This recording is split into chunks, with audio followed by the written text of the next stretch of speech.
you know what, I need to correct my behavior, okay? And then the next part is what they usually translate in a really bad way, because it says, وَضْرِبُهُمْ.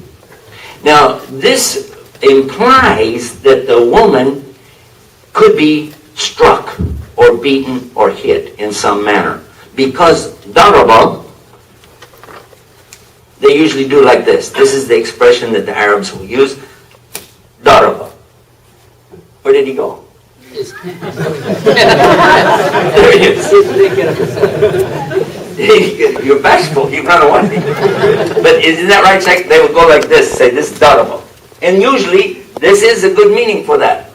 But daraba, again, I asked some big scholars about this, from Al-Azhar in Cairo, with the oldest university standing on earth, by the way. And he said to me, this is daraba.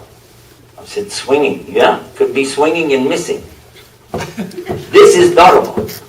I said, you walk on your wife? What? He said, no. He said, this word is so wide that it has meanings you don't even understand. But in the Qur'an, when we make any kind of explanation or tafsir of Qur'an, we have to go to the Qur'an itself to compare and see how it's used in other places, not just to a dictionary. I said, oh, okay. So what we do is go to chapter 14, Al-Ibrahim. This is the chapter for Abraham. And verse number, I think, 24. And this is what it says, more or less. Alam tara kayfa daraballahu mathla kalama tayyiba. Now, you know this one, right? The word daraba is there, right? It says, don't you see how Allah daraba you like a good word? And I thought, did God hit me with a good word? But then the Sheikh, he's explaining to us. He said, I've got an idea, okay? Are you hungry? Would you like to get some pizza? How does this idea hit you? Hit you. Exact same expression is being used right here. وَضْرِبُهُمْ.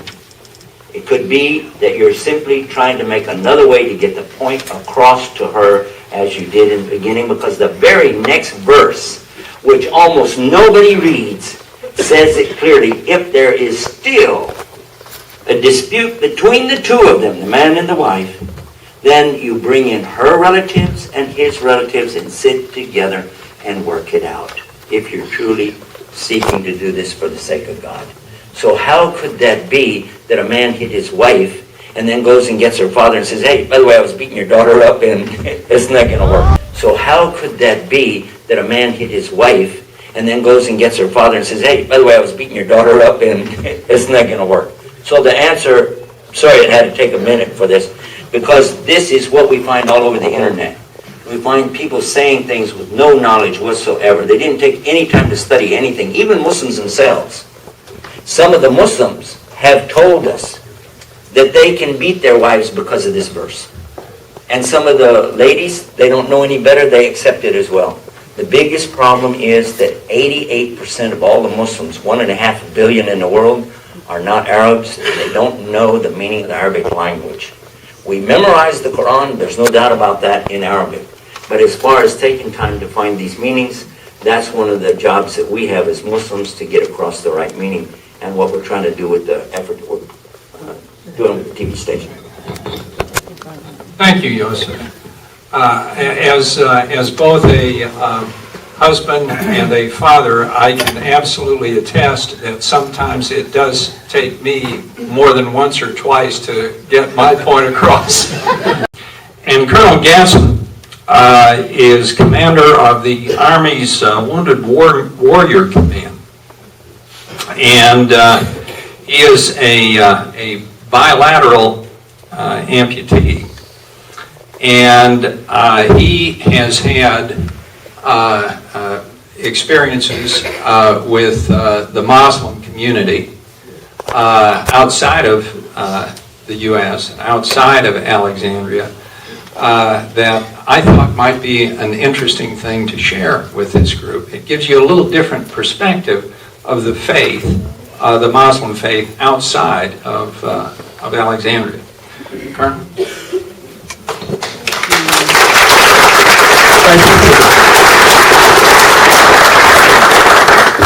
alaikum. First of all, Steve, what a great initiative, what a great thing to bring the community together. I think this is awesome, and I'm proud to be a part of it. I live a little bit down the street on Fort Belvoir, but I feel like I'm part of this community. I'm going to retire here when I do call it quits and stay in this community. So it's hugely important. I think a great step to breaking down the barriers. Hold it right about here. Yeah. That'll work. See if I can clip it. I got a bad hand, so it doesn't. I don't think clip it to my shirt. I'm not coordinated enough to do that. Hey, these young children here sitting in front of us, they're the key. They're our future, and it's great to have them there. Even George Washington there. Horses. Okay. I just saw George Washington. I said, you're an admirer of a prominent man. So I've been in the military for 22 years. It's interesting because when I was in college, I actually took a few semesters of Arabic, and then it got way too hard, and I had to get out of that thing. But the language is difficult, but I think it's a beautiful language, and it's really something to understand. And a lot of the Islamic cultures, we don't understand that the language, the government, the religion is really kind of fused into one. Where we're more of a secular society, they are non-secular, and so that's one of the important differences that are sometimes a little bit difficult for the Western mind to kind of get their mind around. I served in the first Gulf War, so I was in Saudi Arabia and Kuwait. I've been to Bosnia, where that conflict that revolved around religion. I've been to Afghanistan and Host province, and I've been to Iraq, where I was wounded about 3.5 years ago. What I will tell you is that my experience, bar none, with Islam has been nothing but wonderful. A couple stories. I happened to, his name was Noor Mir. He was from Afghanistan, and I met him when I was in Afghanistan and did business with him for really a year, from 2004 to 2005. He happened to be in the United States in late 2007 and was in Washington D.C. And I don't know how, but he found out I was wounded, and I was able to meet him at Walter Reed when I was still in the hospital. And I was so happy to see him. And when I saw him, he literally broke down and cried. I mean, I never appreciated how this man had embraced me as one of his brothers. And it was so powerful. It was so powerful to me to know that someone who I got to know over a year had really embraced me as a brother. And the second point, again a small story, but when I was working with the Iraqi army, we were there as part of the surge, trying to bring down the violence in Iraq. And you're working by these Iraqi soldiers and officers every day, and sometimes you wonder if you're making a difference, But I had a number of things sent back from Iraq, from stories and gifts sent back from the Iraqi army officers that I had served with when I was wounded, and again, almost to a man, they were just devastated when I was wounded. And so I'll tell you, it's a loving religion. just as loving as ours. And Yusuf, you had just a great explanation to that. I've learned some more about it today and appreciated it more with your explanation. I harbor no bad feelings or ill will for any of my experiences. I'll tell you, as a Christian, and I'll share this as a Christian, when I laid down on the ground, I was laying down on the ground not knowing whether I was going to live. I asked God not to die in Iraq. And that night, I went through over 129 pints of blood. And so I lived, obviously. And that in itself might seem like a miracle, and I do appreciate it as a miracle. But I tell you, the greatest miracle for me is that when I woke up in the hospital, after I lost my legs, that I had no hate in my heart. And I believe that God took that away from me. And I embrace Islam, and I embrace God as all. And so I want to go back there. I want to go back there someday and walk on the same ground that I was wounded. And I'm proud to share that as a Christian, but I welcome my Muslim brothers and sisters with an open heart, and this dialogue, these steps that you all are taking to embrace us, because we're all God's children, and I think all of our books say that. Sure. And it's a great it's great to just learn about each other. We can accept each other for our differences, but appreciate and build on how we're the same and how we're really in common.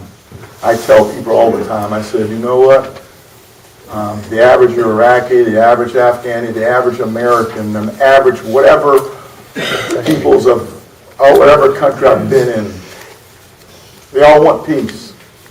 They all want to earn their living. They all want to raise their families, and they all want to pursue happiness. Sure. And that's what we have to build on. And if we put aside and we focus on where we're the same, I'll tell you, there's nothing we can't overcome and we can't accomplish. Thank you.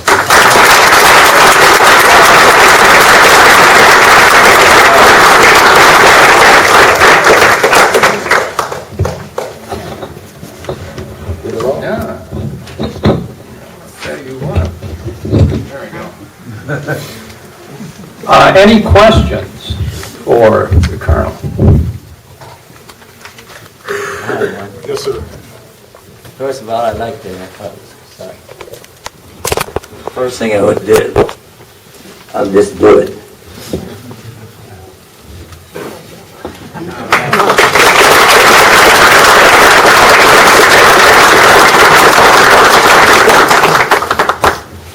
I'm very proud of our brother here for this statement and the way he laid it out for us. And I just have a simple question. I'm going to stay close. I'll give you the microphone. It's all right. It's over here. Well, my question is about the Arabic language. Have you had a chance to read the Qur'an in the Arabic? I've tried, but I really couldn't get through it. I can say, I almost said Markaban, but then when I say that, there's no one here from Egypt, so they never understand me. Egyptian jokes. Well, how? Yes. Alhamdulillah. Alhamdulillah. Why? Alhamdulillah, he's got it. He's good. All right. But did you read it in English? A little bit. I'm not enough to remember, but Did you find anything objectionable? no, not at all. Did you like it? I did. One of the things that I thought was really appealing about Islam is that there's no face for God. Yeah. And as a concept, as a brain, so what it said to me is that nobody could say I'm closer or in closer as a because we all want to identify. Someone wants to be on top. Well, Islam says that everybody's the same, and so that there was no people or no culture or no one that could say they were above someone else, and I think that's a beautiful concept. That's beautiful. Thank you. I don't know about the rest of you folks here. I could end up being Speaker of the House if I'm not careful. John Boehner and all of his attributes there. I'm going to try and get through it. Dave? You're watching Guide US TV.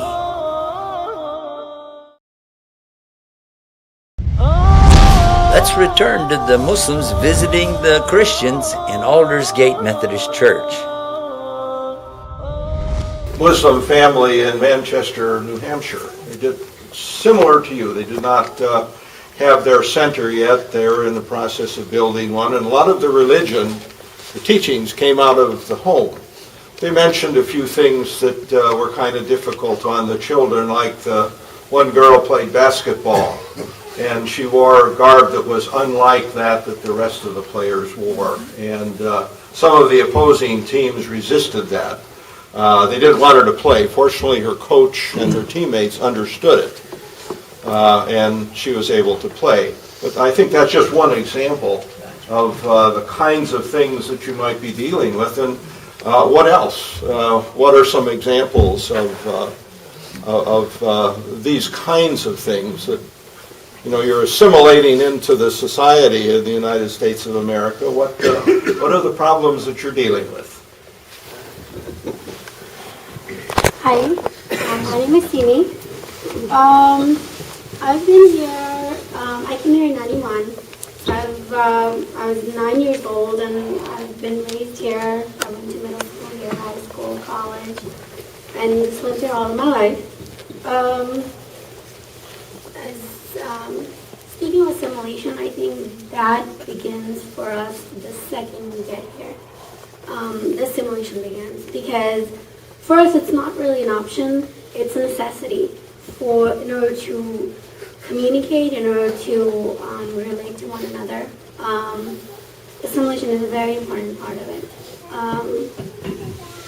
Some of the problems that we had, I went to Harlem High School, and 10, 15 years ago, I was one of the very few Muslims in my school. I think in the whole school, or in my classroom, I was maybe one or the second Muslim in the whole class. And it was a mostly white community. There weren't many minorities there.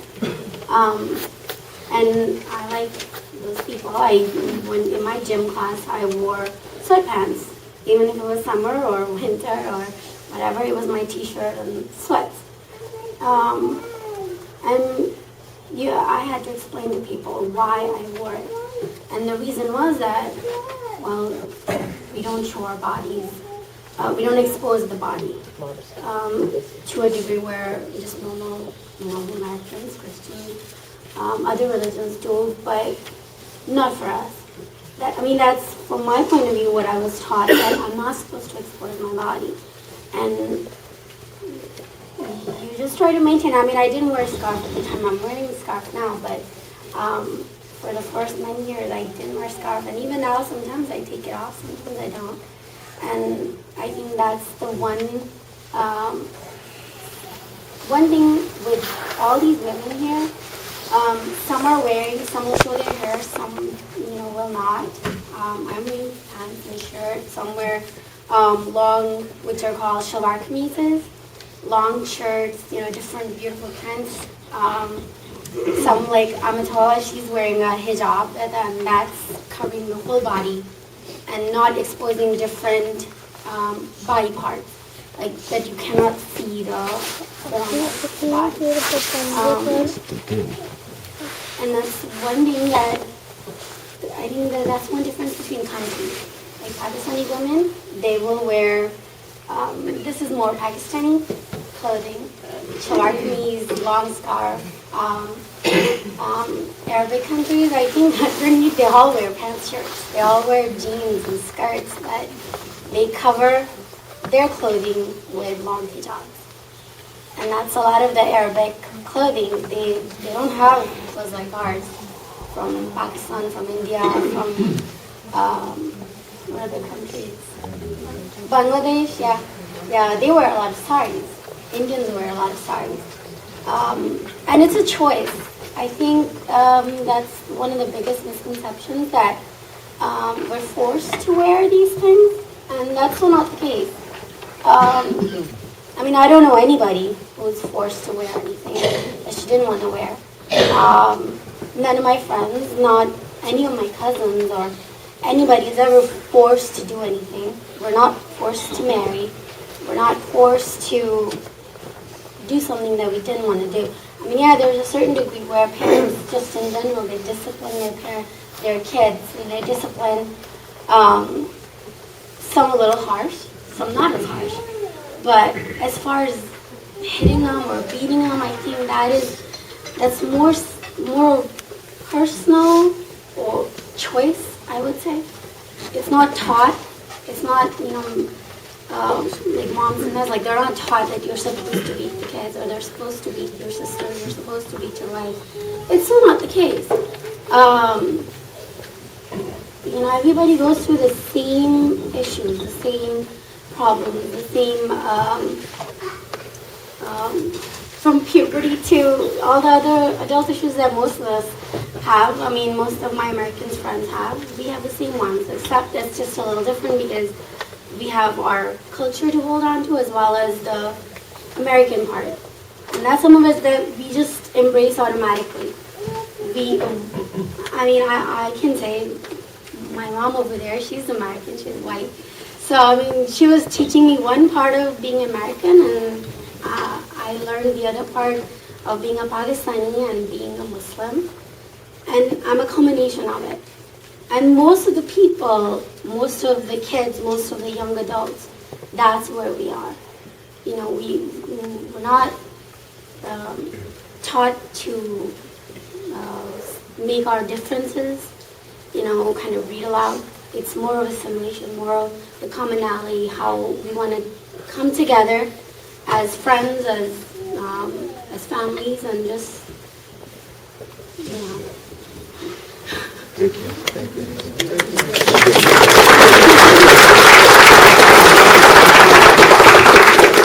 My guess is that many of the mosque community here are first generation, perhaps. And I'm curious, as you look around the Washington area, and maybe just start with your organization,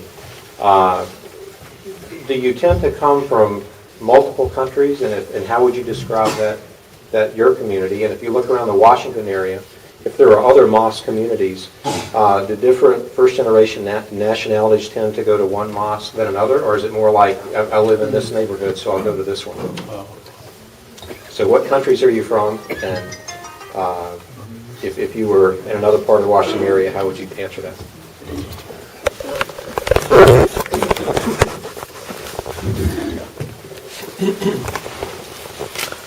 Assalamu alaikum.